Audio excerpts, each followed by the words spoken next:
A local farmers market is ranked one of the highest in the nation. And there's a new leader in the Colfax City Council race. Find out who next on Murrow News 8. From the Northwest Public Broadcasting Studios on the campus of Washington State University, this is Murrow News 8. Good evening, I'm Cameron Baber. And I'm Jacoby Wright. Welcome to Murrow News 8. Travis Scaffer has taken the lead for the Colfax City Council after trailing on election night. About 1,500 vote-by-mail ballots were counted on Friday night by the Whitman County Auditor's Office. Scaffer now leads Christine Gwinther by 6 votes for the City Council, and the Auditor's Office estimates that they have about 2,500 ballots left to count and will continue counting this Wednesday night. 5 people were involved in a car accident that occurred Thursday morning around 10:30 a.m. near Cedar Street on Highway 195 in Colfax.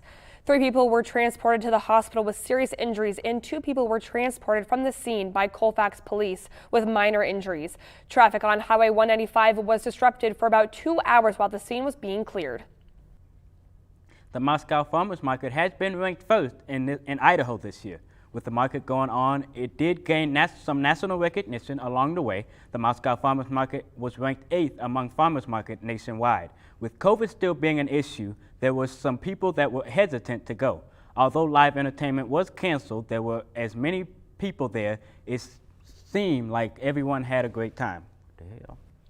The Whitman County Library is offering free COVID-19 take-home tests to anyone who is experiencing mild symptoms or who is feeling sick. Corinne McMichael, the Whitman County Public Health Epidemiology and Vaccine Coordinator, said they don't have specific numbers on how many people have taken these tests, but many people have taken them home. These tests are rapid tests, meaning the results will come back quickly.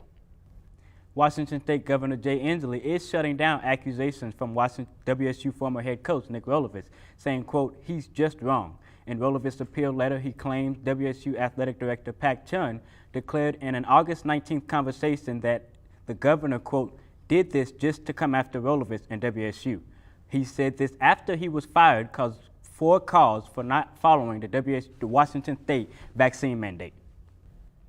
Today is National First Generation Day, and the Murrow College is adding a new program. Let's see what the program entails with our reporter, Doyle D'Angelo. Thanks, you guys. So this marvelous Monday marks a new beginning for the Edward R. Murrow College of Communication, which is celebrating National First Gen Day in a different way this year. Just about 35% of the Murrow College across the entire WSU system is made up of first-generation students, which is why it makes sense that the college is launching a program called Murrow First, a mentor program that strategically connects first-gen students with alumni to improve career readiness. Alumni will bring a wide array of expertise in different areas, including public relations, production, news, digital content, and advertising, among others. 40 students will be partaking in this program to start and will have weekly meetings to gain knowledge on their respective careers. Internships, resume, and cover letters come with it, along with networking opportunities and valuable life skills. The Murrow College hopes this will provide a significant boost to the success of first-gen students when they're transitioning from college to their careers. Reporting live from Pullman, I'm Doyle D'Angelo. Boeing is helping out WSU in a big way. And one local drive-thru is getting attention from the community. Find out more from Murrow News 8.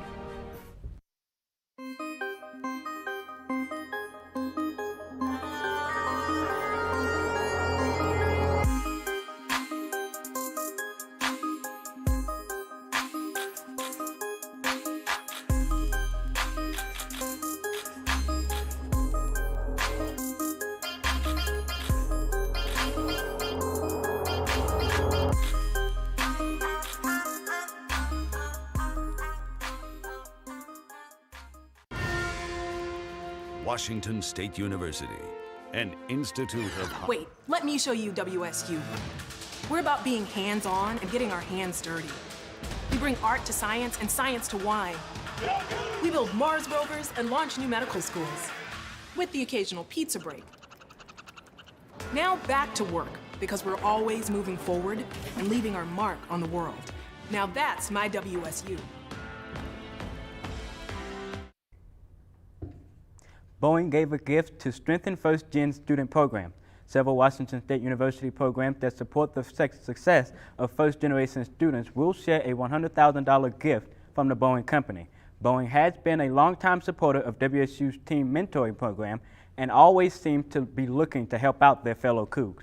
Craig Bombin, the Vice President for Flight Operations, said it is the right thing to do. There's been a lot of news circling Pullman's classic Cougar Country lately as a new location opened up in the Cub on campus, but over at the original spot, Cougar Country's drive-thru has been causing some traffic violations. Our reporter Ava Wainhouse has the story. Hi, what can I start with today? Music to our ears, the sweet sound of the Cougar Country cashier asking you, what will you be ordering today? It's the first place I bring my family and friends when they come to visit. But the drive-thru? Not as popular. It's a pain. Chances are you've seen traffic back up on Grand Avenue when the drive-thru is filling up. Cars pull forward, but they can't fit all the way in, so half their bumpers still in the lane, like this car right here. We've been recognizing that it's become a problem, but we've also received a lot of complaints from our community that we needed to address this. Pullman PD posted this tweet telling the public they can now fine them $139 if they ignore this sign. It says no stopping or standing. So if you come to Cougar Country and the drive-thru is full and you decide to wait here on Grand Avenue before pulling in, officers can make your meal a whole lot more expensive. It's kind of annoying when you want to go through the drive-thru, and the only way that you can go through is by blocking traffic. So you either have to go around and wait. And waiting can be frustrating. To map this out for you, literally, one of the easiest ways to make a loop around is to go up the road a bit and turn around in Dismore's parking lot. But that maneuver alone can take up to 5 minutes, depending on traffic. So maybe we should all take one out of Jake's book. I always park and walk in and get it to go. And all you want is your food, right? Yes. All I want is my Cougar Country burger. In Pullman, Ava Wainhouse, Murrow, News 8. For those of you who stepped outside today, you may have noticed that the sun was out. Let's see if that will continue this week with Sydney Gardner. Yeah, guys, not a lot to complain about as far as weather goes today. It was a beautiful, clear fall day. We did see some wind gusts reaching 13 miles per hour, so recommend wearing a jacket if you're headed outside. But nothing too crazy. Tonight, though, it will take a turn for the worse. We are seeing a low of 33, and we will see some rain-snow mix into the late evening, early morning. I also want to point out that sunset time, 4:22. That's right, the sun is setting now. We enjoyed that extra hour of sleep on Sunday, but now we're paying the price. It's getting darker earlier. Now let's move on to tomorrow. Tomorrow we're seeing similar temperatures to today, but we are seeing some rain-snow mix. It is going to start to snow tomorrow, so be prepared for that. And we've got some wind potentially reaching 24 miles per hour tomorrow. Now onto the state map. Let's take a look at Seattle and Olympia. We're seeing some clouds on that side of the state. Highs 58 in Olympia, 51 in Seattle. Now let's take a look at the middle of the state. We are seeing some sunshine in Yakima and Tri-Cities. Tri-Cities with a high of 59, which is the highest across the state. Nothing unusual there. And then Spokane and Pullman, similar temperatures in both. Spokane a little bit warmer, and that sunshine does continue over there. But I don't think the sun's going to stick around. Let's take a look at our 5-day forecast. So starting off, we're seeing a lot of rain and still. I'll take a step out of the way. Temperatures will get their lowest on Wednesday and Thursday, and then rain Friday, Saturday. It's looking like it might let up a little bit though. There's a lower chance of rain and some warmer temperatures on Saturday, so hopefully we'll have a nice weekend, but I would prepare for a soggy week. That's all for weather. Back to you guys at the desk. All right, thanks, Sydney. WSU women's soccer awaits its seeding at the 2021 NCAA tournament. And college basketball is back. Find out when WSU's first games are with Dakota Cruz.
I'm Dakota Cruz with your sports for today. Cougar volleyball proved their dominance, taking down both Arizona schools over the weekend. The Cougs swept Arizona on Friday, 3-0, as Pia Timmer came up with the career-best 6 service aces. The Cougs also broke the program's service ace record with 18 aces in the match. This record had not been topped since 1998. On Sunday, the Cougs lost their first 2 sets, but then Magna Jelorova produced one of the finest offensive performances in program history, posting a career-high 21 kills on 25 attempts with no errors and 9 blocks, leading the WSU comeback and defeating Arizona State 3-2. Well, WSU soccer ended their regular season by securing the Apple Cup victory, defeating UW 4-2 on Friday.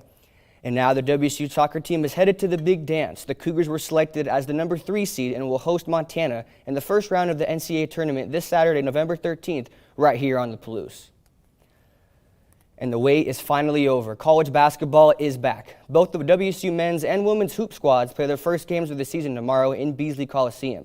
The men will play Alcorn State at 12 p.m., and the women will play San Jose State at 7 p.m. Pac-12 preseason rankings have the men's team finishing 8th in the conference, while the women are projected to finish 5th. That's all for today. Sorry, bro.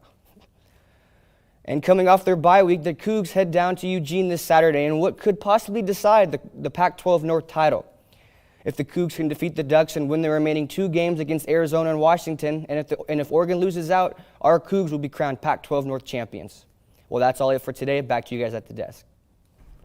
Thank you, Dakota. The Seahawks have some good news for their game against Green Bay. Find out who returns to action this Sunday next on Murrow News 8.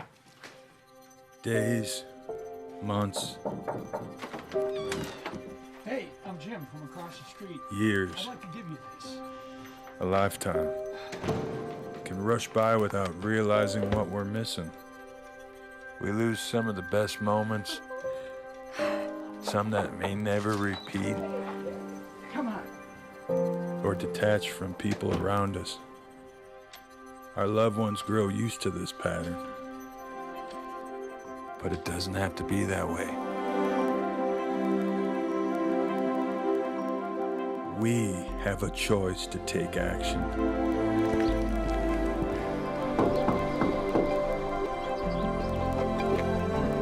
It's never too late to live a full life again. Hear how many of us Vietnam veterans have managed our mental health and reconnected with our families. Visit maketheconnection.net to find out more. Well, Seahawks fans, there is some good news on the field as key players are making their return.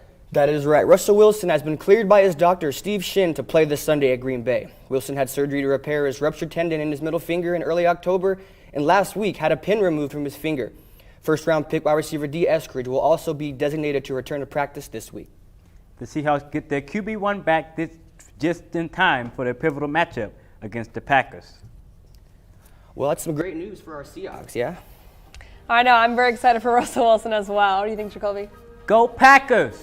All right, well, thank you guys so much for watching. If you missed anything in this newscast or any of our previous newscasts, you can always check us out on our YouTube channel. And more news can be found on Northwest Public Broadcasting /Murrow News 8.